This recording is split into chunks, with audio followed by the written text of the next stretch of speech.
सागर जिले के battalion road स्थित राय हॉस्पिटल में कल दोपहर करीब 3:30 से 4 बजे के बीच गाड़ी से ऑक्सीजन सिलेंडर उतारते हुए एक सिलेंडर अचानक से फट गया, जिससे सिलेंडर उतार रहे मजदूर की मौके पर ही चिथड़े उड़ गए। साथ ही उसके पास खड़ा हुआ मजदूर भी गंभीर रूप से घायल बताया जा रहा है। घटना के बाद सागर से अतिरिक्त पुलिस अधीक्षक लोकेश कुमार सिंह के साथ साथ भारी मात्रा में पुलिस बल और प्रशासनिक अधिकारी मौके पर पहुंचे।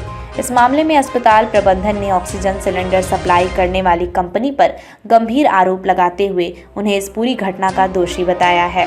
अभी तक जानकारी के अनुसार मृतक का नाम सागर निवासी रुपेंद्र कोरी बताया गया है। वहीं घायल मजदूर के बारे में अब तक कोई जानकारी प्राप्त नहीं है। ये एक घटना हुई है, किसकी लापरवाही? गौरी गैस एजेंसी जो ऑक्सीजन सिलेंडर हमें प्रदान करती है, लगभग 4 बजे इनकी गाड़ी अस्पताल प्रांगण में आई होगी और उन्होंने अपने सिलेंडर उतारना शुरू किया। और जब वो सिलेंडर उतार रहे थे गौरी गैस एजेंसी वाले, तो जब 1 या 2 सिलेंडर बचे थे, तो आखिरी सिलेंडर जब वो उतार रहे थे, तो उनके जो कर्मचारी हैं, उसने जो सिलेंडर उतारा, उसने सिलेंडर उतारते समय जो लापरवाही की कि उतारते समय सिलेंडर ज़मीन पर जो पटका उससे वो सिलेंडर फट गया और उसकी सिलेंडर फटने के कारण उसकी मृत्यु भी हो गई। तो गौरी गैस एजेंसी को हमने बुलाया है, उनके मालिक को और उनको कि इस तरीके का ये आप कर्मचारी भेजे हैं आपने, ये पूर्णतः प्रशिक्षित नहीं दिख रहे थे, जिसके कारण उन्होंने मरने के बाद फोन लगाया। नहीं, जब उसकी मृत्यु हो गई तो हमने उनको बुलाया कि ये आपने कैसे इंक्वायरी हुई है, जो सिलेंडर ऐसे उतार रहे हैं। कितनों की मृत्यु हुई है, कितने घायल हैं? एक मृत्यु हुई है। क्या नाम है उसका? रुपेंद्र नाम है।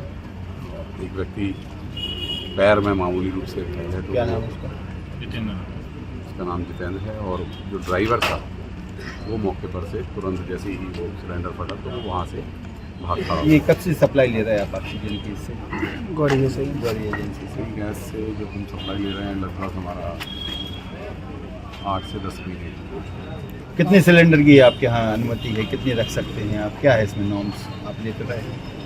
सिलेंडर जो है वो हमारे पास अभी 50 सिलेंडर हमने उनसे मंगाए थे और हमारा तो खुद का ऑक्सीजन का टैंक है और उससे ही सारे पेशेंटों के पास ऑक्सीजन जाती है। फिर सिलेंडर मंगाने क्यों आवश्यक? ये कई बार जो आपातकालीन स्थिति में एम्बुलेंस या ऑक्सीजन से ही पेशेंट को शिफ्ट करना पड़ता है, इसलिए सिलेंडर रखना पड़ते हैं। और मेडिकल ऑक्सीजन की सिलेंडर आयनॉक्स का हमारे पास है। कितनी मात्रा में रख सकते हैं आप? कितने सिलेंडर रख सकते हैं? सिलेंडर की संख्या बेड के ऊपर निर्धारित रहती है। जैसे हमारे पास 150 बेड है, हम 75 से 80 सिलेंडर रख सकते हैं। अस्पताल की जगह पे सर इतनी बड़ी घटना हुई है, सुरक्षा के हिसाब से क्या व्यवस्थाएं थी? अस्पताल के हिसाब से हमारे पास जो अग्निशामक यंत्र हैं वो पर्याप्त रूप से उपलब्ध है। और सबसे महत्वपूर्ण चीज़ जो है कि सिलेंडर को ऐसे खुले स्थान पर रखना चाहिए कि अगर कभी भी ऐसी घटना होती है तो ज़्यादा नुकसान या ज़्यादा मानव क्षति ना हो। और उस स्थान को हमने वैसे ही रखा। राय हॉस्पिटल और विवाद एक नाम हो गया है, क्या कारण है? आए दिन विवाद की स्थिति तो नहीं कहेंगे ऐसे, क्योंकि ये जो सिलेंडर जो फटा है कुछ न कुछ ये इसमें इशू आते रहते हैं आपके ऐसा हॉस्पिटल कोई से। इशू नहीं है। कभी ज़्यादा पैसे लेना, कभी किसी को कुछ ये करना। जो ऑक्सीजन का सिलेंडर फटा है वो उसमें हमारा कोई इन्वॉल्वमेंट है ही नहीं। आप कुल मिला के ये कह रहे हैं कि गैस कंपनी की ही लापरवाही या उनके कर्मचारियों की लापरवाही है? गैस कंपनी और उनके कर्मचारियों की लापरवाही, क्योंकि उसमें वो जब हमें सिलेंडर की डिलीवरी देते हैं तो हम उनको देखते हैं। सर ये बताइए, सुरक्षा की दृष्टि से आप बात कर रहे हैं, खुले में आपके सिलेंडर रखे हुए हैं, यहाँ से पब्लिक भी घूमती है, यहाँ पे पार्किंग भी है और कैंटीन बाजू में है, कैंटीन की कितनी सुरक्षा बाजू में आपके बेड लगे हुए हैं? पार्किंग पीछे नहीं है और नहीं, पार्किंग बेड लगे हुए हैं।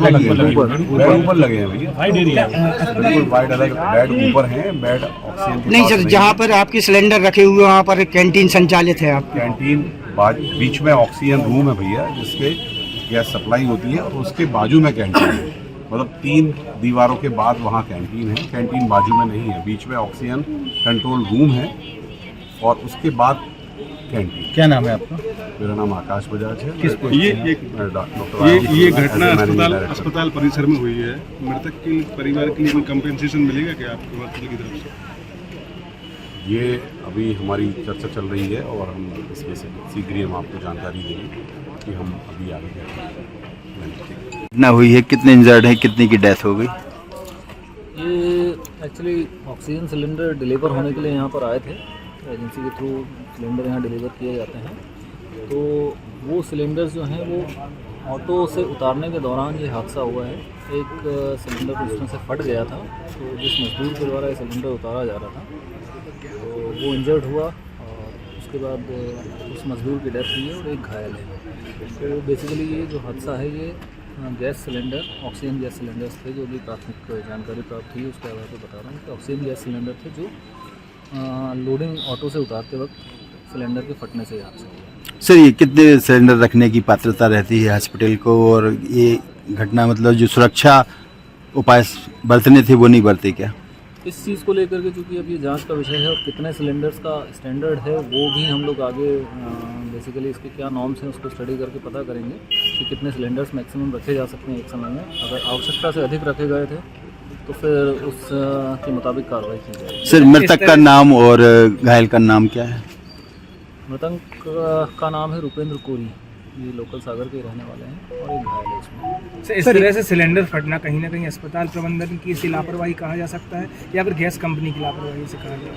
देखिए, ये लापरवाही किस स्तर पे हुई है ये पूरी तरह से जांच का विषय है और जिस भी स्तर से लापरवाही पाई जाएगी आगामी जांच में तो उसके आधार पर कार्रवाई की जाएगी। इस अस्पताल पर गौरी गैस एजेंसी जो है जिसने ये सप्लाई यहाँ पे किया है वो मतलब पहले से भी वो संदिग्ध एक बार और शायद वो कारखानों के लिए सप्लाई करते हैं और हॉस्पिटल सप्लाई, तो ये जो आप बता रहे हैं हॉस्पिटल्स और कारखानों के लिए अलग अलग नॉर्म्स हो सकते हैं। बेसिकली ये सब जांच के विषय हैं। अगर अलग अलग नॉर्म्स हैं, हॉस्पिटल के नॉर्म्स के हिसाब से उन्होंने सप्लाई यहाँ नहीं किया है तो निश्चित रूप से उनके खिलाफ कार्रवाई। सर, कोरोना काल के समय कुछ एजेंसियों पर छापामार कार्रवाई भी की गई थी ऑक्सीजन सिलेंडर को लेकर, फिर दावा भी किया गया था कई एजेंसियों पर कि इनकी जांच होगी।